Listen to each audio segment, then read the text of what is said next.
On this week's GTA 6 o'clock, Rockstar goes back to the office. Is a Red Dead 2 feature returning in GTA 6? And the mysterious posts of a GTA 6 forum member. It's all here on this week's GTA 6 o'clock.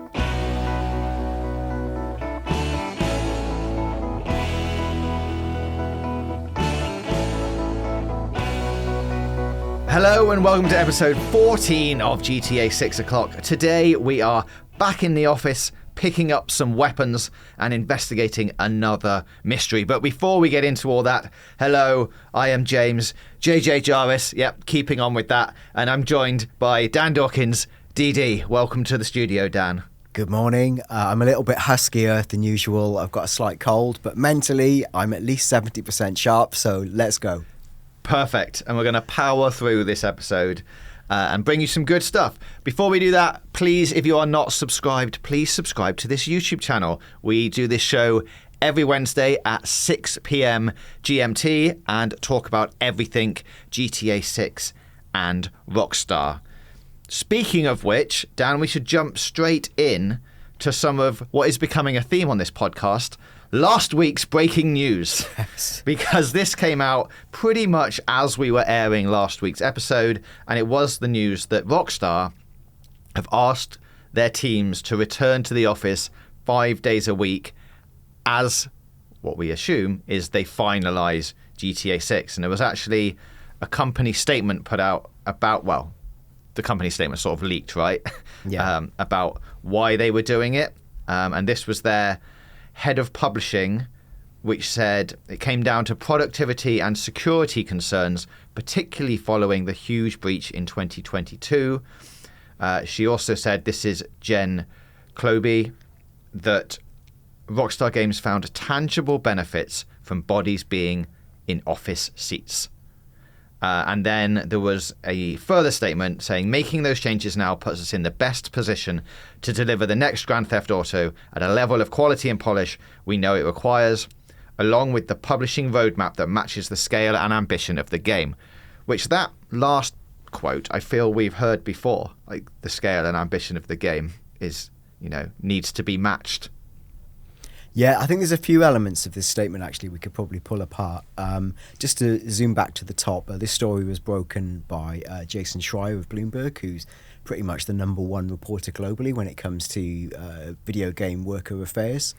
The Bloomberg piece, he's always been an advocate of, remote work and unionisation, so there's also been a union pushback to this. And I guess the overall story is, is Rockstar asking its employees to go back to work 5 days a week bad? Well, maybe bad if you're an employee who's changed their life based on what you assumed would be a period of indefinite flexibility. For Rockstar, they're quite within their rights. This is how they operated pre-pandemic. That makes complete sense. I think the biggest thing it says, and we were discussing this off air, is that this is Rockstar clearly hunkering down for the final stretch of the game. 2 plus 2 can equal 5, but I would say that if you're bringing everyone back in office from April the 15th, which is what this start date is, that is pretty much the start of Rockstar's new financial year, the FY 24-25, excuse my cold-addled brain as I work that out. And this is the year that we've talked about extensively on this podcast, that we suspect, looking at the financials, is when Rockstar are aiming to release GTA 6, within basically before March the 31st, 2025. This move would be concurrent with that. It would make sense if they were going on April the 15th. That's almost a year to what could be their latest ship date if they were going to hit fiscal. So, and I don't think you can ask a team to sprint for longer than 12 months. I think that would be crazy. I also think what they talk about, there's two things they say for doing it, right? One is security, and that's quite an easy thing to point to if you were an employer, because Rockstar have had some pretty notable security concerns. Yeah. Though I wonder if that's more an excuse to get employees in the mindset of it's over the line than it is the real reason that going forward, is it that working remote will always be insecure? Is the only way to secure it to be in office? I don't know. Sure. There is probably a bit of that, but I think if we are entering what we believe to be like the sprint period, which could be 12 to 18 months, depending on when you think this game is coming out, there's probably now a higher chance that more final and complete versions of the game are now starting to be worked on or looked at. Yeah. And if you have so many of those out in what Rockstar would be considered the wild, it makes it more and more likely that somebody at some point will get to see that, even accidentally, and get hold of it. So bringing all of those machines and all of those builds back into the office does allow them to somewhat control those leaks, if they were to happen. And that's exactly it. Assuming that they could lock down physical copies to the physical location rather than, say, let people take it away remotely, or even for it to exist in some sort of, cloud state, or different bits of it in the cloud. I don't know, but it would make sense, and it only feels more secure. Imagine this. I'm going to jump in with an aside. Going, like, anybody now, how many people are working on that game? Once they start globally, 1,000 plus. Then you're to somebody's house who you're best mates with, and you're at a party and you have a few drinks and you just opened the wrong door, or in your case the right door, and it's there's just a build that someone's left accidentally running. There's so many opportunities for somebody to go in and just take footage, take a little recording on their phone out of that or whatever. It just feels like putting it all inside one building is going to be better for them. Yeah, so I do buy that. And what I do especially buy is this idea of, they say in quotes, tangible benefits from bodies being in office seats. Now, without unpicking a culture war style argument about the need to be in an office versus working remotely, I think both have benefits and both can work. But I think with the nature of closely connected, collaborative work, especially where you're discussing visual assets, there are definitely benefits from being in person. I'll say this from personal experience, like having worked on like magazines and designed magazine covers or magazine pages, or even like we work now creating digital shows and various different things. It's a lot easier to discuss imagery basically stood over a designer's shoulder and go, what if we moved this thing up here? What if we did this? Just do that, do here. Let's all get together and talk about the latest bug squashing list, blah, blah, blah. That's so much easier. That is honestly so much easier in person. I think there's other tasks where they're like, you don't need to consult with anyone. You sit down, you crunch, you get on with it. That's perfectly done remotely. But I would say the collaborative nature of the work required in the final stretch of this would make sense for it to be in office. So, yeah, I think, from Rockstar's and Take-Two's perspective, really, Take-Two's objective, let's be clear, is if they are committing to that much revenue in fiscal year 2025, that's follow the money. That's the big promise. They want people to deliver that game, get back in the office and help us deliver that, because we genuinely believe that's the right way to do it. I do have, without knowing all the different situations of the different people who would be attached to Rockstar North, like, you do hear about people who work in development who've relocated their entire lives and then been told, actually, can you be in the office 5 days a week? And you'd be like, what the? That's a huge thing. And the point I think Jason Schreier makes in his reporting of this is obviously a lot of Rockstar employees are really peed off, as you'd expect. And Schreier's argument is if you want like a happy, talented workforce, the best talent will gravitate to the places that give them the best benefits. But I don't know, like if you want to make GTA 6, there's only one place you're going to make it, and you're going to have to get into the office and deliver it. That's the gamble Take-Two are making, really. Like, we'll come in, we'll pay you, get it done. There'll be rewards and they're tangible, but that's it. And it may be a load of people leave, but like we've not heard that yet. And I think the difference between being very upset and grumbling and actually choosing to leave. Yes, yeah, there's a big difference, and I'm sure that there are, things attached to going back to that office anyway. Like, it's Rockstar North, right? It's not it's a pretty nice office. So if you have to go back anywhere, you're probably going to go back. You're working on one of, if not the biggest game, well, definitely the biggest game in the world when it comes out. Maybe the biggest game of the generation. It's the biggest entertainment product in the world, you could argue. And it's, delivered from Rockstar's Edinburgh Marquee HQ. That'll be an expensive building that And they moved it, semi-recently and probably at great expense. I dare say they wouldn't be looking to have that semi-vacant or less. Yeah. They want a return on that investment as well. So then I suppose to come round to the end of the statement where it says, we believe these changes put us in the best position to deliver the next GTA at the level of quality and polish we know. I think that relates a bit to what I was saying about collaborative work and the ability to polish in person and optimise. The bit that was interesting you raised at the start, James, was along with the publishing roadmap that matches the scale and ambition of the game. What do you think that's alluding to? I mean, if you're really reading into it, a publishing roadmap would be where the drops of, game comes out this date, and then when people talk about roadmaps in development, they're normally talking about either DLC packs or updates. Yeah. So it's, we have to get the game out by this date, and then our next mark in the roadmap is DLC 1, and that does X, Y, and Z. And then later on in the year, it's DLC 2. Now, that might not be GTA 6 DLC. Like, this roadmap could very much relate to GTA Online. Yeah. Which, as we know, Rockstar are still supporting from, GTA 5 and will continue to do that clearly into GTA 6. So whether it means actual DLC beats of, the ill-fated single-player GTA 5 DLC, rearing its head into GTA 6 land, or it means ongoing GTA Online support, which I think at this stage we can probably say that's more realistic. Yeah. Like, given that they looked at doing single-player story DLC for GTA 5 and then went, GTA Online is just a much bigger machine. We should just concentrate on that. I don't know. Unless there's a really specific reason to do it and they've got a big plan, I don't know if you'll get single-player DLC for GTA 6. I feel like this will be improving and continuing to develop GTA Online. Yeah, history would dictate that this is the GTA Online roadmap. I think that makes complete sense. I mean, just this last week, we've had the Clucking Bell update. Rockstar continued to invest in GTA Online. I had a little notification on my Twitter to say it's been... Well, do you remember the GTA Online business update? Mm. Do you know how long ago that was? I mean, that was early, right? Yeah, 10 years ago this week. 10 years for the business update. Part of me went, oh, that's one of the newer updates. A decade ago.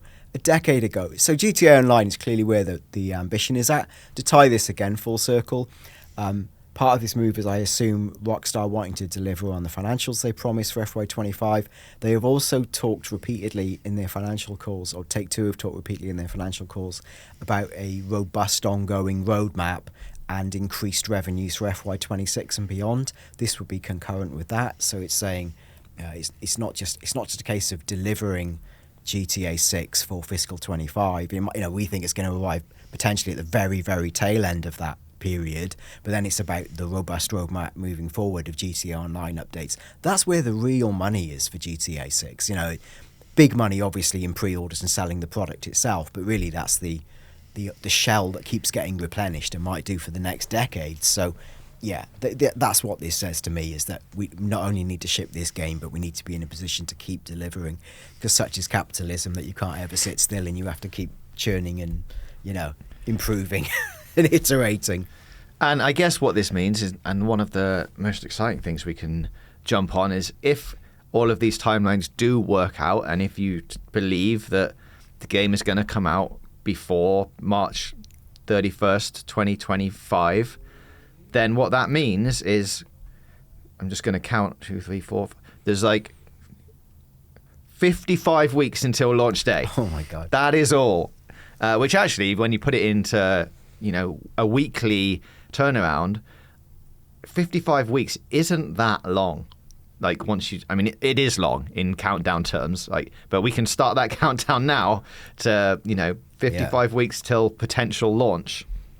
Is exciting. We'll only be up to a mere 70 odd episodes by the time that comes out. But I think, as we discussed last week, by the end of March, when Take-Two have their next financial call, everything will become a lot clearer whether we are moving towards that March date. And as I've said before, I think around that call time is when we'll get some kind of asset drop to go along with the either, yes, we're definitely doing it, it's coming out before that date, or actually, maybe we're going to have to put a summer 2025 marker on this. It's calendar 2025, but don't worry, here's something to, it's a bit of a sop. Here's 2 screenshots. So yeah, as ever, all eyes on March. Let's see how the situation develops with the Rockstar employees, and if they quit en masse, I don't think they will. All right, another piece of quick news from the last couple of weeks, and of course we've been talking about Anita Ward's song Ring My Bell and the speculation and rumours around that. Now, a few weeks ago we had said that the Spotify artist page had been updated. They have now, I think even last week when we were recording the show, they had put out a statement, but we might as well close off that loop and read the statement out. And they have said, her team has said, Ring My Bell will not be featured in the second trailer or radio station. All rumour and predictions about the song are unfounded. This is the only official and correct explanation. The changes in the last 3 days have been outside our knowledge. We hope that the correct information will spread quickly, announced to the public. And then it says arrangement. The fact that there is no official agreement at the moment does not mean there will not be in the future, but there are no official agreements or negotiations at the moment. Which, now I've read that pretty much word for word. That is a weird statement from any team or PR team to make. Like, the phrasing of it is unusual. Don't you think? God. It's insane. This is the only official and correct explanation. Thanks, Putin. Like, what a bizarre statement. It almost reads like it's written by a particularly aggressive AI. I guess the big takeaway is it says the fact there is not an official agreement at the moment does not mean there will not be in the future, but there were no, everything's clearly being left on the table there, isn't it? Like, as in, we're not confirming, but maybe we actually would, it could be that maybe they want there to be, and that's why no smoke without fire, why this thing did come about, but it's just they haven't actually done the deal. And in a negotiation, no side wants to show too much willing because it's all about how many royalties will we get and this sort of thing. I wonder if it's a little bit about that. I think there's also a little bit of angling for it. Like, yeah, there is a chance here that, Anita Ward's team haven't been that active and didn't really understand what this was until it happened. And then they were like, well, obviously we should say no, but maybe we should be in it. So they're probably going like, we don't want to categorically say no, just in case we would like some of this action. Yeah, it does sort of read like they just sort of discovered maybe what GTA 6 was and didn't quite know how to say. Yeah, but no. we're available for weddings and funerals. Yeah. Yeah, absolutely. It's very weird. I would love to have been a fly on the wall between Anita Ward and her people as they discuss this opportunity. What do you think this means for this song being in the game? Ultimately, I think it unfortunately means nothing.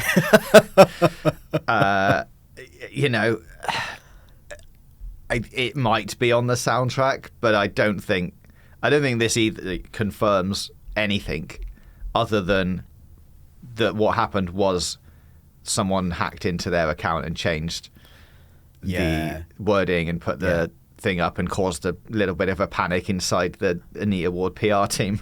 I think you're right. I think it's a rumour that started. They've looked at it and gone, well, actually, this would be beneficial. Let's put out some slightly weird, ambiguous, come on, Rockstar, come and get me. I think we can't read too much more into it than that at this stage, really. Well, keeping on with the speculation train, we should talk about an interesting debate that's been going on recently, and there's a couple of things. One nicely leads into the other. So we'll start with the slightly smaller one, which is there's been some conversations around could a Red Dead Redemption 2 feature of getting weapons out of your saddle return in GTA 6? And I think this is just something that we can just talk about and see how we think that that's going to happen. Now, obviously, in Red Dead, you would go up to your horse and you'd get out the weapons that you wanted to take away from your horse. The conversation around GTA 6 is, could that mechanic translate into getting weapons just out of your car boot? and your car is the thing that you drive around and you have to then pull the weapons out? Or do you feel that it's going to just continue being the traditional weapon wheel? You can select the rocket launcher and suddenly it appears, out of your back pocket. Yeah, I think. I mean, I don't know if this is just fan speculation that people would like this. I don't know what there's an actual provenance. I feel it's like, look at the features in Red Dead 2. Are any of them successful? Could they then go, oh, how do we expand on this for GTA? Yeah, and Red Dead's a bit more grounded. Obviously, in the era it was set, there were a few less rocket launchers to hide in your pocket, so it made more sense to slash a few pistols and such like. I think this would actually be slightly annoying. It would look cool in a trailer to see them flip a rocket launcher out of a boot and bring it out, but the reality of like playing the game and like having to run back to your car to pick up a better weapon would be really annoying. I actually laugh because something we're about to talk about, another rumour, involves like dual wielding, and then I was in my mind imagining how much fun I have when I hold 2 shopping bags and have to open the boot of my car to get things out.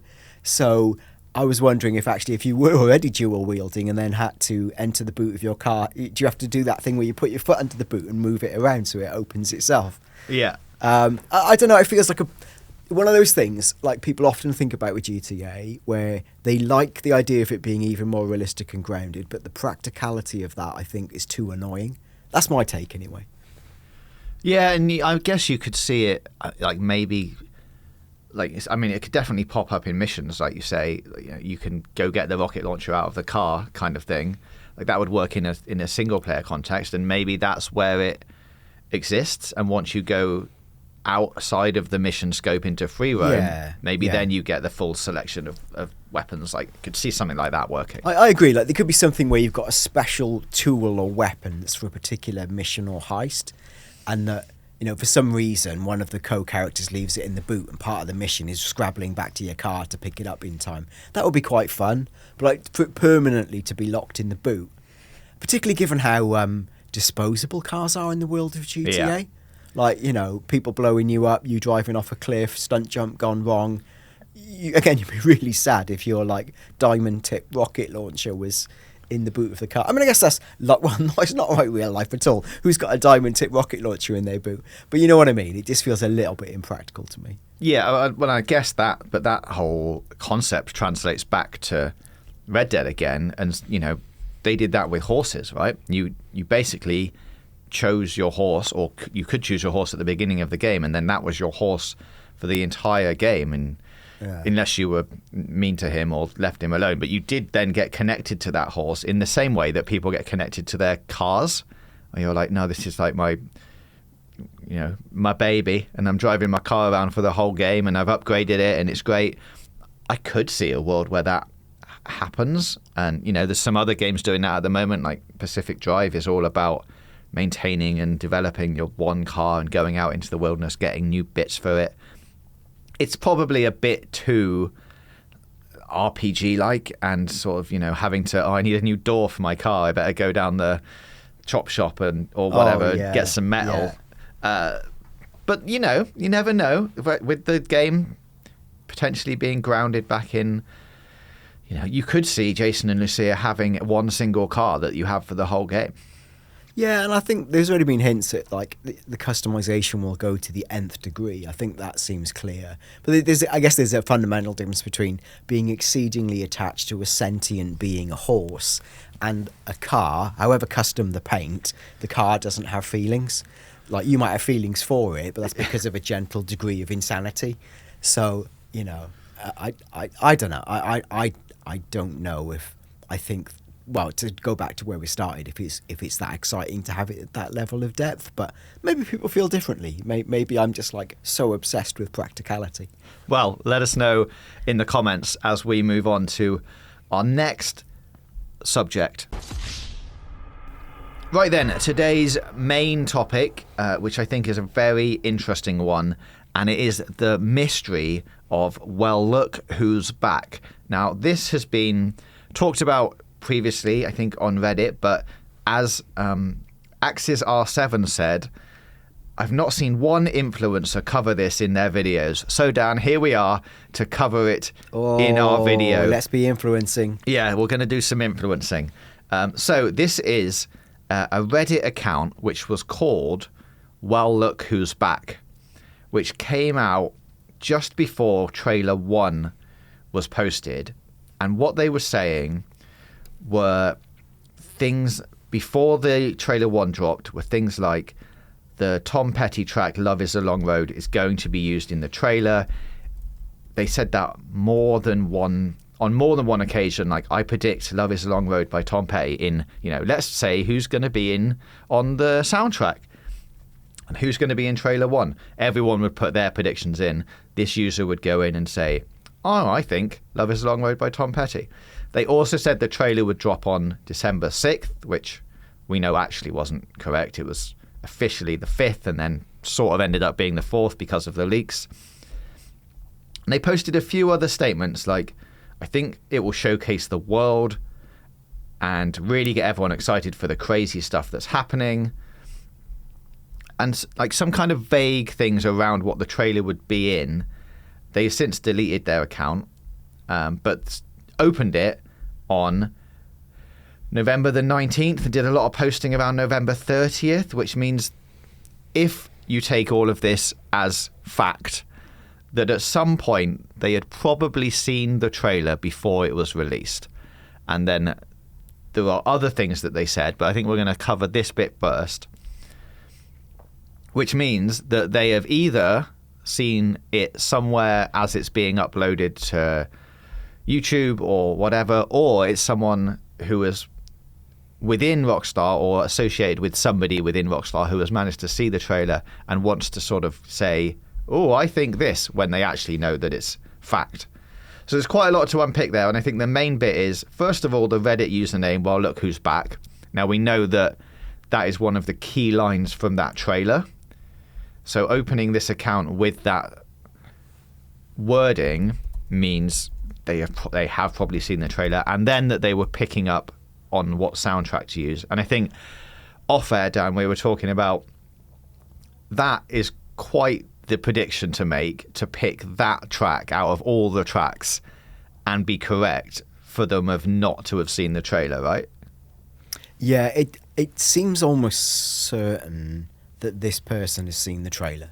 Beyond that, it gets dubious. But like, of all the songs in the living universe, even Anita Wood's Ring My Bell, to have chosen the Tom Petty track as the one just suggests that this person knew with certainty that that was going to happen. Also, as you say, to use the username, Well Look Who's Back, that it's just too nail on the head. Again, in this world where can you believe anything with your eyes? Like, I wasn't on Reddit the moment this happened, but there are like time codes of it all there, so I assume all that's legit as well. And these statements are all being made between, like you say, the like end of November to the start of December, when the trailer would have been finished, in circulation to some degree, in a very tight circle. And as we know, the trailer did end up leaking, which is, one of our suspicions was that it was possibly even on YouTube's side. So, but that felt like that was right on the nose of the, like the day before. This person probably had pre-access to that. So this could be someone, in the distribution chain of a trailer. Who would that be? I imagine a very small number of developers and or sort of senior marketing execs, I would have thought, would know about the trailer and what it was. So someone with access to that, whether it's actually a person at Rockstar or someone who, like we talked about off air, a family member who had access and interest, but just someone who knew enough to make their strike for fame. Yeah, this almost takes it back full circle to the people with remote working, because that, as we know, that group of people who probably were reviewing the trailer and looking at it is reasonably small. But if people are at home and having to review the trailer, and you're associated with them via friends or family or whatever, and you're just at their house talking to another member of their family, and whoever's working on the game is in a different room, and all you hear for the 2 hours that you're there is the Tom Petty track cycling round and round and round because they're going back and forth through the trailer, and you're like, oh, that person works at Rockstar. You might be able to make that connection if you were tuned into what was going on in the world and development and that kind of thing. So I agree with you in that this user sounds like they definitely saw the trailer or knew enough about it to be able to A, make the username with the right wording in, and then B, predict the right song. What I think where it gets a little bit grey is there's things that they say like it will showcase the world and get everyone excited about the crazy stuff that's happening. That's the kind of thing that we were saying before the trailer came out. Like, that's not a, you know, at this moment it shows X, Y, and Z. It's just sort of a vague enough statement to be able to go, yeah, I think this might happen, which I think as we get into the stuff later on, so they've also mentioned things like dual-wielding weapons being confirmed, gore and dismemberment being in the game, different colour sunsets, orange, purple and pinkish for Miami, basketball 3 versus 3 being a feature that you can do, cars being harder to carjack, and that the gameplay leak was an old build, and nothing like the real map has been shown, and no one will know what it looks like before it comes out. And I think some of those statements are a bit harder to get on board with. Like, especially, I mean, the gameplay leak, that's something obviously we've discussed. Everyone who is following GTA 6 knows that that is an old build. That's a general statement. The real map, that's not strictly true. Like, we do pretty much know what it's going to look like. So it's like, you know, and if that person is really involved in the GTA 6 community, posting on GTA 6 Reddit, they would probably know that there's a big mapping thread where they've taken the map from the leaks and all of that stuff. So there's some things here that I can believe and other things that I think we might have to take a step back from. Yeah, so like we could pick up on some of those specific points. Something I wanted to rewind back to, because I think this is amusing. You can see a full list of every post made by this person, the, you know, well, look who's back. Now, 99% of the comments made by this person are in the main GTA Reddit or in the GTA 6 Reddit. There was one erroneous post in the Reddit /UK food Reddit. Great. And so, and this is someone, there's a post along the lines of Canadians attempting something UK food. And this person's comment was, it looks too good to be UK food. So, first of all, if you're trying to mask your location, that to me says, I live in the UK and I hate British food. Yeah. So it's like almost giving up your locations. This is not the work of a criminal mastermind. It's just a bit weird. Like, I think someone had probably logged into this account and probably got teased out of the GTA accounts by one of those prompts, you know. All these sort of social channels have little prompts to go, click on this thread, look at this thread. I don't know what led them to the UK food thread. I mean, unless they're big UK food, well, clearly not fans of UK food, but really need to tell people that. No, I mean, you know, if you're being really crazy, you might go, is it someone who works in the UK food sector, like a big supermarket who just somehow had access to the trailer? I don't think so. That's insane. I guess the way that this would work is they have multiple Reddit accounts and possibly just forgot to change. Yeah, forgot to log out. Yeah. And then was like, oh no, I've posted on my GTA 6 rumours account rather than my general one where I go on about the UK situation and their food. We've all done it. I've definitely from corporate accounts tweeted about a football score and then gone, whoa, better delete that. So yeah, this person's been a bit clumsy there and would suggest that they are based in the UK. UK, as we know, is the home of Rockstar's London office. It's the home of Rockstar North. That does not mean that one of these people is, you know, necessarily working at those HQs. They could be a family member. But like, if I was a betting person, I would say this person is based in the UK based on that particularly egregious mistake they've made. Now, to go back to the things, and this is the interesting bit, as you say, this commenter doesn't explicitly say these features are in the game. The commenter just responds to other people saying they want these things. So, you know, the comments you get are things like, rather than saying, yes, carjacking will be harder, the reply to that is, someone says, will it be harder to carjack? And the commenter says, oh, you will be so excited. So someone's reading that as, cars harder to jack fact. Yeah.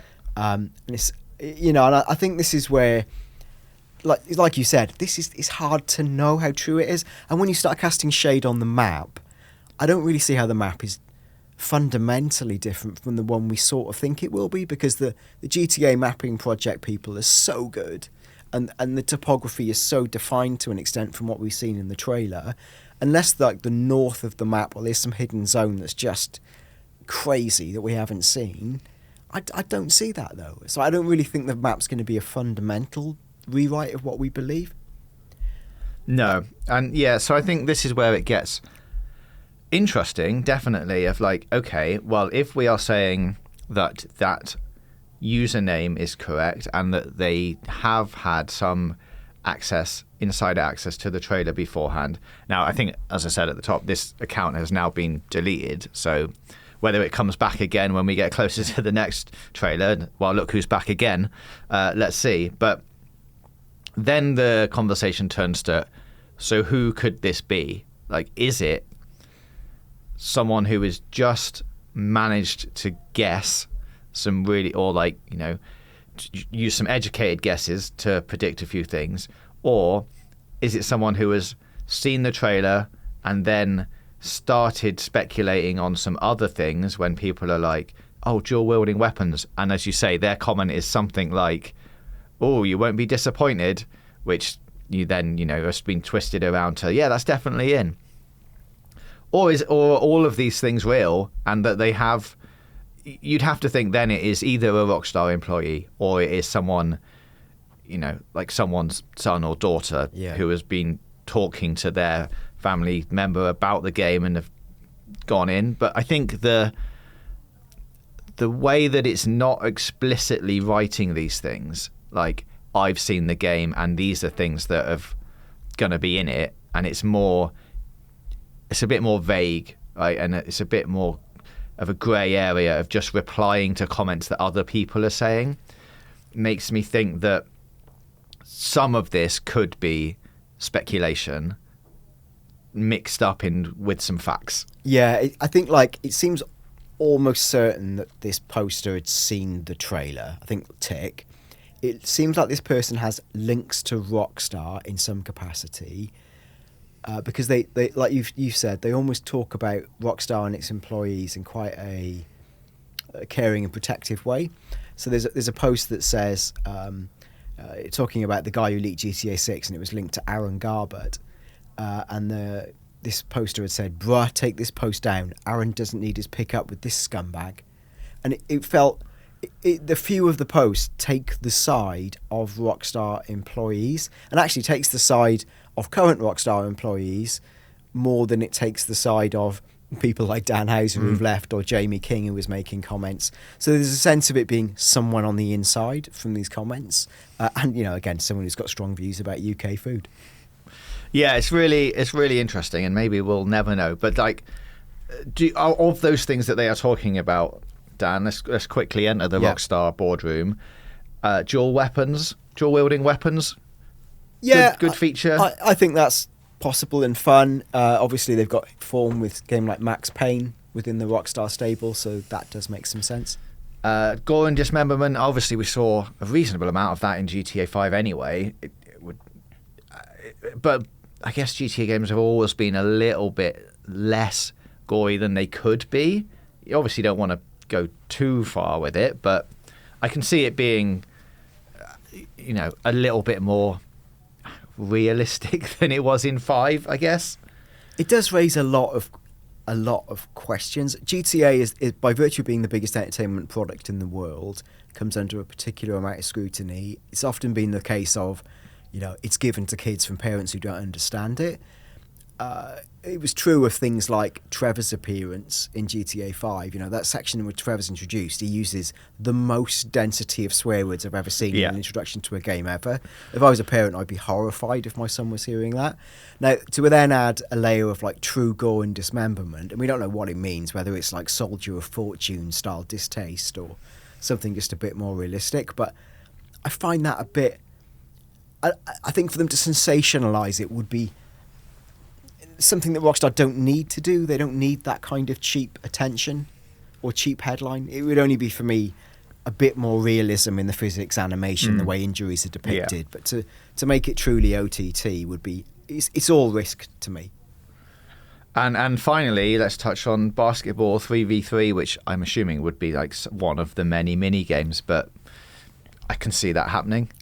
Yeah, I could see that happening. And wasn't there a link where, I think, is it LeBron James was posting about the GTA 6 trailer and being hyped for it? Yeah, when it came out, there was like a little, I can't even remember what it was, probably just like a fire emoji or something, like reposting the trailer. Yeah, and there's a bit of that where he's just a famous dude who's, like many people of a certain age, looking forward to GTA 6. Yeah. But you could read into it and say, well, someone said, has he done the mocap?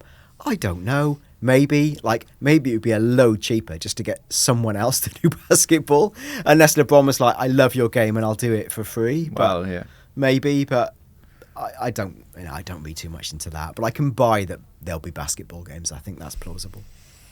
All right, well, I think that just about wraps up this week's episode. Let us know what you think about all of those things in the comments. We'd love to hear your opinions, and if you have any questions, please post them down below as well, or get in touch with us on Twitter at GTABOclock. Dan, thank you very much for your time today. Go away, have a little bit of a lie down, and we'll be back next week on Wednesday at 6 p.m. for another GTA 6 o'clock.